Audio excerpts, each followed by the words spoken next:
Hello. This week's theme for our worksheets and for what we're learning about is rocks. And I brought a special little rock today. This one right here.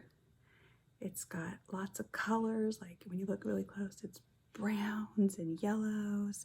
It's got lines in it. See all those lines? And there's like little sharp areas on it. And I like this rock a lot.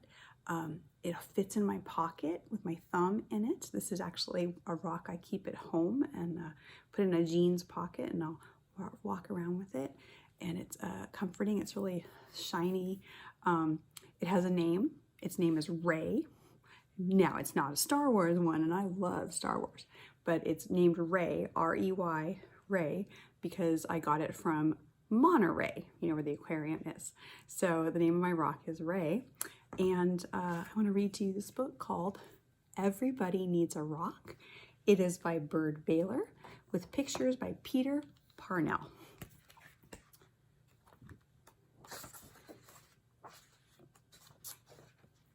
Everybody needs a rock.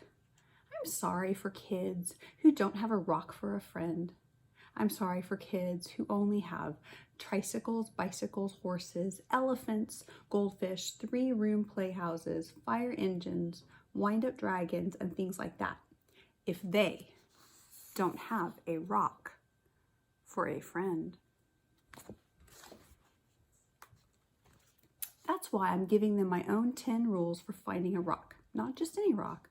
I mean a special rock that you can find yourself and keep as long as maybe, well, forever. They found a rock. See, that's a little person, that's a person, they found a rock. If somebody says, well, what's so special about that rock? I don't even tell them. I don't. Nobody's supposed to know what's special about another person's rock. All right, here are the rules. Rule number 1, if you can, go to a mountain made out of nothing but 100 million small, shiny, beautiful, roundish rocks. But if you can't, any place will do. Even an alley, even a sandy road. I got mine at a stone market. It was like a flea market or a farmer's market, and all the people, all they were doing, they were selling rocks. So that's how I got mine. Rule number 2. When you're looking at rocks, don't let mothers or fathers or sisters or brothers or even best friends talk to you. You should choose a rock when everything is quiet. Don't let dogs bark at you or bees buzz at you. But if they do, don't worry. The worst thing you can do is go rock hunting when you are worried. Rule number 3, bend over more, even more. You may have to sit on the ground with your head almost touching the earth. You have to look a rock right in the eye. Otherwise, don't blame me if you can't find a good one. Rule number 4, don't get a rock that is too big. You'll always be sorry. It won't fit in your hand and it won't fit in your pocket. A rock as big as an apple is too big unless you like it. A rock as big as a horse is much too big.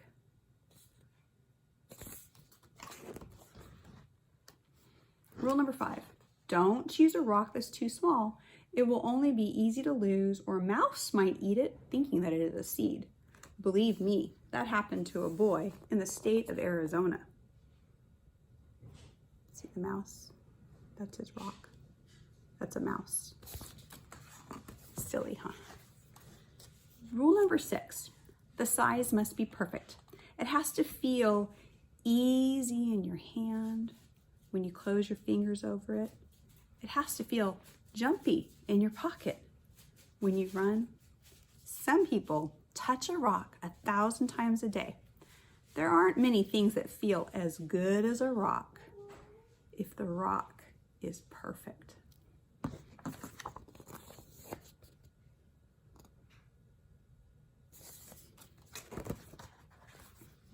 Rule number 7, look for the perfect color. That could be a sort of pinkish gray with bits of silvery shine in it. Some rocks that look brown are really other colors, but you will only see them if you squint and when the sun is right. Another way to see colors is to dip your rock in a clear mountain stream if one is passing by. Yeah, when you put a rock in water, this is in the book, but if you put a rock in water and look at the color and see it wet, it really it makes it pop. In fact, the rock that I gave to your family or your friend at pickup with their packet, those are river rocks, and they look really cool wet. So take that rock and put it in water this week. Take it in the bathtub with you, but don't drop it. You don't want to break the tub.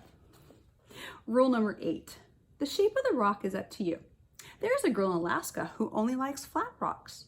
Don't ask me why. I like mine lumpy. The thing to remember about shapes is this. Any rock looks good with 100 other rocks around it on a hill. But if your rock is going to be special, it should look good by itself in the bathtub. See, even the story says that this is a bathtub. I don't know if you can see, that's the drain over there. There's the rock. Rule number 9, always sniff a rock. Rocks have their own smells. This has been polished, so it's got a little bit of a smell. It's from sitting in my jewelry drawer, so it's got a little bit of my perfume smell on it. Absorbs it. Some kids can tell by sniffing a rock whether it came from the middle of the earth or from an ocean or from a mountain where wind and sun touched it every day for 1,000,000 years. You'll find out that grown-ups can't tell these things. Too bad for them. They just can't smell as well as a kid.